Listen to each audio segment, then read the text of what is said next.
ഇരിങ്ങാലക്കുടയിൽ നിന്നും പ്രദീപ് ജോസഫ് ചേർന്ന വിവരങ്ങളുമായി. Pradeep, good morning. തിരക്കുണ്ടോ ഇന്ന് വോട്ട് രേഖപ്പെടുത്താൻ? ഏത് ബൂത്തിലാണ് പ്രദീപ് ജോസഫ് ഇപ്പോഴുള്ളത്? ഒരുപാട് പേർ വരിയിലുണ്ടോ? Good morning Moti. ഇരിങ്ങാലക്കുട നഗരസഭയിലെ 22ാം ഡിവിഷനിലെ ഗവൺമെൻറ് ഗേൾസ് ഹൈസ്കൂൾ ബൂത്തിലാണ് ഞാൻ നിൽക്കുന്നത്. രാവിലെ പോളിംഗ് തുടങ്ങുമ്പോൾ മുതൽ തന്നെ ചെറിയ ഒരു ക്യൂ ഉണ്ട്. വളരെ വലിയ ക്യൂ എന്ന് പറയാനാവില്ല, എങ്കിലും ഏതാണ്ട് 20-25ഓളം ആളുകൾ വോട്ട് ചെയ്യാൻ വേണ്ടി ക്യൂ നിൽക്കുന്നുണ്ട്. ഒരിടത്തും പറയത്തക്ക പ്രശ്നങ്ങൾ ഒന്നും തന്നെ റിപ്പോർട്ട് ചെയ്യപ്പെട്ടിട്ടില്ല. തൃശ്ശൂർ ജില്ലയിൽ ചാലക്കുടിക്കടുത്ത് കാടുകുറ്റി 13ാം വാർഡിലെ booth number 2-ൽ voting machine തകരാറിലായിട്ടുണ്ട്.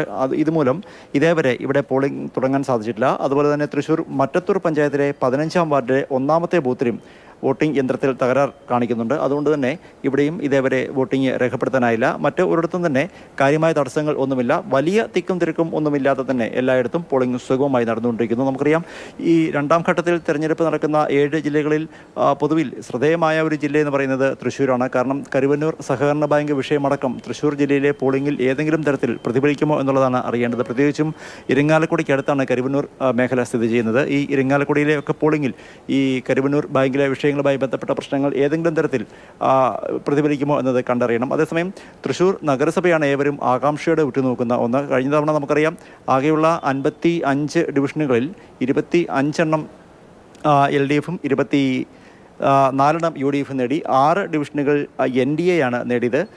Congress വിമതനായി മത്സരിച്ച MK വർഗീസിനെ മേയറാക്കിക്കൊണ്ടാണ് LDF ഭരണം പിടിച്ചത്. ഇത്തവണ ഈ തെരഞ്ഞെടുപ്പ് പ്രചാരണത്തിന് MK വർഗീസ് ഇറങ്ങിയതുമില്ല. അദ്ദേഹം ഇറങ്ങുമോ ഇല്ലയോ എന്നുള്ളതായിരുന്നു വലിയൊരു ചർച്ചാ വിഷയമായത്.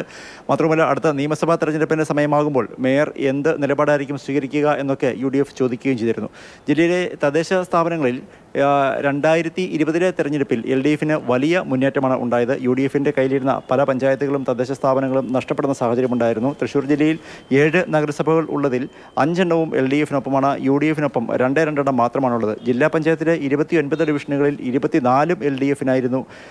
ബാക്കി 5 മാത്രമാണ് UDFിന് ലഭിച്ചത്. ബ്ലോക്ക് പഞ്ചായത്തുകളിലും ഏതാണ്ട് സമാനമായ സാഹചര്യമാണ്. 13 LDFിനും 3 മാത്രമായിരുന്നു UDFിനും ഉണ്ടായിരുന്നത്. ഗ്രാമപഞ്ചായത്തുകളിലും UDF പിന്നോക്കം പോവുകയും LDFിന് 69 ഗ്രാമപഞ്ചായത്തുകളും UDFിന് 16 ഗ്രാമപഞ്ചായത്തുകളും NDAയ്ക്ക് 1 ഗ്രാമപഞ്ചായത്തുമാണ് തൃശ്ശൂർ ജില്ലയിലുള്ളത്. എന്തായിരുന്നാലും ഇത്തവണത്തെ തെരഞ്ഞെടുപ്പിൽ അട്ടിമറികൾക്ക് സാധ്യതയുണ്ട് എന്ന് 3 മുന്നണികളും അവകാശപ്പെടുന്നു. എങ്ങനെയാകുമെന്ന് തെരഞ്ഞെടുപ്പ് ഫലം വന്നാൽ മാത്രമേ അറിയാൻ കഴിയൂ. മറ്റ് അനിഷ്ട സംഭവങ്ങൾ ഒന്നും കൂടാതെ തൃശ്ശൂർ ജില്ലയിൽ ശാന്തമായി തെരഞ്ഞെടുപ്പ് പുരോഗമിച്ചുകൊണ്ടിരിക്കുന്നു.